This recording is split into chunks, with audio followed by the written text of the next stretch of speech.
तर आम्ही आज आलो आहोत पांगुळ गल्लीमध्ये, जिथं अश्वत्थामाचं दक्षिण भारतातलं एकमेव असं देऊळ आहे।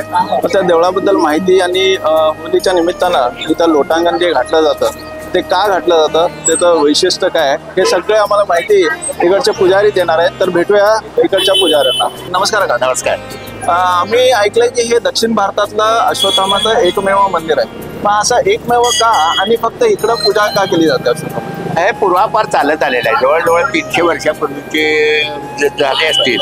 म्हणजे आमच्या पंजोबापासून आम्हाला माहिती असल्याप्रमाणे काय पंजोबाच्या वेळेला ते अतिशय लहान मंदिर होतं आणि ते मंदिर नंतर मग जवळजवळ त्यावेळेला आमचे आजोबा होते, त्या आजोबाने महादेवराव भातकांडे त्यांनी त्याचा जीर्णोद्धार केला काय, आणि त्यानंतर परत एकदा इथल्या गल्लीतील लोकांनी आता रिसेंटली एक 10-15 वर्षापूर्वी याचा परत जीर्णोद्धार केला। असं 2-3 वेळा याचा जीर्णोद्धार झालेला आहे। हे होळीच्या निमित्तानं इथं लोटांगण घातलं जातं, मग ते फक्त लोटांगण होळीच्या निमित्तानं का घातलं जातं? हा, होळीच्या निमित्तानं म्हणजे काय आहे, ती पूर्वापार प्रथा चालत आलेली आहे की वर्षातून एकदा तरी देवाला आपण शरण जावं म्हणूनच ती प्रथा पाडलेली आहे। आणि त्याच्यापासून ती शरण गेल्यामुळे आपल्याला देव प्रसन्न होऊन आपल्या काय ज्या इच्छा असतील त्या पूर्ण करेल अशी प्रत्येक लोकांची भावना आहे आणि त्याप्रमाणे प्रत्येकाची इच्छा पूर्ण होते अशी सर्वांना त्याचं फळ सुद्धा मिळालेलं आहे काय। मग आता हे नारळ फोडलं जातं, आता दुसऱ्या देवळांमध्ये दररोज सकाळी भक्त जाऊन नारळ फोडतात, पण इकडं आहे फक्त होळीच्या पूर्वापार चालत आलेली प्रथा आहे। बाकीचं काय त्याला हे आधार नाही आहे। तुम्ही किती वर्ष झाले इथं पूजा करताय? जवळजवळ 40-50 वर्ष 40-50 वर्ष झाले। मग तुम्ही तेव्हापासून बघत आले, तेव्हामध्ये आणि आताच्या होळीमध्ये काय फरक पडला? भरपूर फरक पडलेला आहे।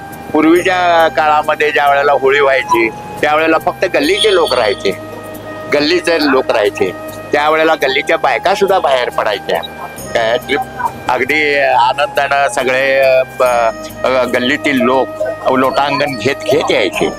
परंतु आताचा काळ असा झालेला आहे की आता हे जे डॉल्बी किंवा इतर हे कारंजे हे ते बाकीच्या गोष्टी भरपूर वाढलेल्या आहेत आणि त्यामुळे एक वेगळंच वातावरण निर्माण होत आहे आता की लोकांचा आनंद हा वेगळ्याच पद्धतीने आता निर्माण व्हायला लागलेला आहे। मग हे लोटांगण सुरू किती वाजता होतो आणि संपतो कधी? हा, लोटांगण 12 वाजता अंदाजे 12 वाजता चालू करतात आणि 3 वाजेपर्यंत चालू राहते। दुपारचे 12 ते 3 होळी चालू झाल्यानंतर हा होळी सकाळी पेटवली जाते, पहाटे 5 रात्री नाही पेटवली जात, सकाळी पहाटे 5 वाजता पेटवली जाते काय, आणि त्यावेळेला पूजा होते आणि नंतर परत दुपारी 3 वाजता पूजा होते।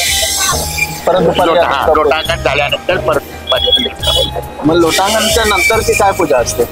लोटांगण नंतर नाही झाले, ती पूजा झाली की संपला, नंतर मग नारळ फोडायला चालू, दर्शनाला आणि नारळ फोडायला चालू। मग गर्दी कशी होते? पहिले आधी कशी गर्दी व्हायची आणि आता गर्दीची काय फरक? गर्दी म्हणजे काय, त्यावेळेला गर्दी फक्त गल्लीपुरतच राहायचं, त्यामुळे अतिशय म्हणजे 1 तासाभरात हा कार्यक्रम संपायचा। आता तसं राहिलेलं नाही, आता रात्री 11-12 वाजता कार्यक्रम संपायला। मग आता ह्याच्यात अजून विशेषतः अजून काय ह्या होळीचं किंवा हे अश्वत्थामा देवळात अजून विशेषतः काय? अश्वत्थामा देवळाबद्दल सांगायचं तुम्हाला म्हटल्यानंतर लोकांच्या इथं भावना सगळ्या गुंतलेल्या आहेत।